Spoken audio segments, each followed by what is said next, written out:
আসসালামু আলাইকুম ওয়া রাহমাতুল্লাহ। সুপ্রিয় আলোর পথের দর্শক মণ্ডলী, আশা করি মহান আল্লাহ রব্বুল আলামিনের অশেষ মেহেরবানি ও দয়ায় আপনারা সবাই ভালো আছেন। প্রিয় দর্শক, শ্রোতা ভাই ও বোনেরা, আমাদের সমাজে একটি কথা প্রচলিত আছে, আর তা হলো রাতের বেলায় কোনো গাছের পাতা ছিঁড়তে নাই, কোনো ফল ফসল এগুলো রাতের বেলায় ছেঁড়া নিষেধ। ইসলামী শরীয়তে এ বিষয়ে কি বলা আছে, আজ আমরা সে বিষয়ে জানার চেষ্টা করব ইনশাআল্লাহ। প্রিয় দর্শক, ইসলামে বৃক্ষরোপণের ব্যাপারে অনেক বেশি গুরুত্ব আরোপ করা হয়েছে।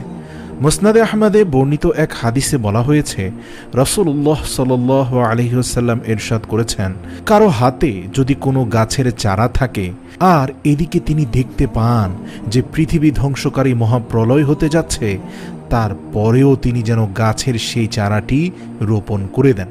তিনি যেন এই চিন্তা না করেন যে মহাপ্রলয়ের মাধ্যমে সৃষ্টি জগতই তো শেষ হয়ে যাবে, তাহলে এই চারা রোপণ করে কি হবে, বরং তার সাধ্য অনুযায়ী তিনি যেন বৃক্ষ রোপণ করে দেন।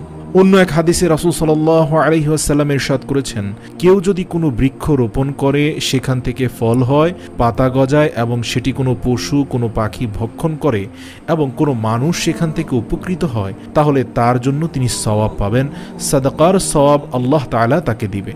এভাবে বিভিন্ন হাদিসের মাধ্যমে বৃক্ষরোপণ করে পরিবেশ রক্ষার ব্যাপারে ইসলামে গুরুত্ব আরোপ করা হয়েছে।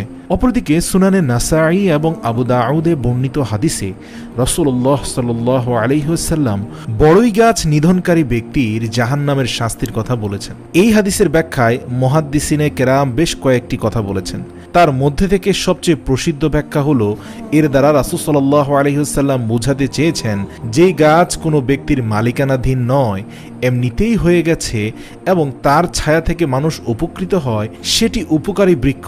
সেই গাছ একান্ত প্রয়োজন না হলে কাটা গুনাহের কথা। যদিও হাদিসের সুস্পষ্ট তর্জমা হচ্ছে বড়ই গাছ তথা কুল গাছ নিধনকারী ব্যক্তি জাহান্নামের শাস্তি ভোগ করবেন, কিন্তু এর ব্যাখ্যা হচ্ছে যে গাছটি মানুষের উপকারী এবং যে গাছের মালিকানা আপনার নয়, এটি মানুষকে সেবা দিচ্ছে, প্রয়োজন ব্যতিরেকে সেই গাছটি কেটে ফেলা বড় ধরনের গুনাহ। যার কারণে আমাদের আজকের প্রেক্ষাপটেও যদি এমন কোনো গাছ থাকে যে গাছ মানুষের উপকার করে এবং সেখান থেকে মানুষ ছায়া পায়, অক্সিজেন নিয়ে থাকে এবং সে গাছ পরিবেশ রক্ষা করে থাকে, যেহেতু সেটা কারো মালিকানাধীন নয়, তাহলে এই রকম গাছ একান্ত প্রয়োজন ছাড়া কাটা কবিরা গুনাহ।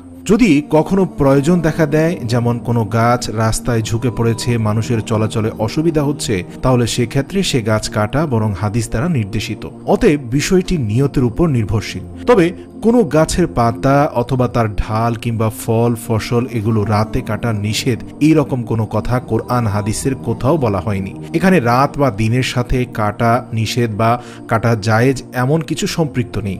মূল বিষয় হচ্ছে আপনার নিয়ত। আপনার ব্যক্তি মালিকানাধীন যে কোনো গাছের ঢাল পাতা ফল ফসল এগুলো আপনি চাইলে কাটতে পারেন। দিনে যেমন কাটতে পারেন, রাতেও কাটতে পারেন।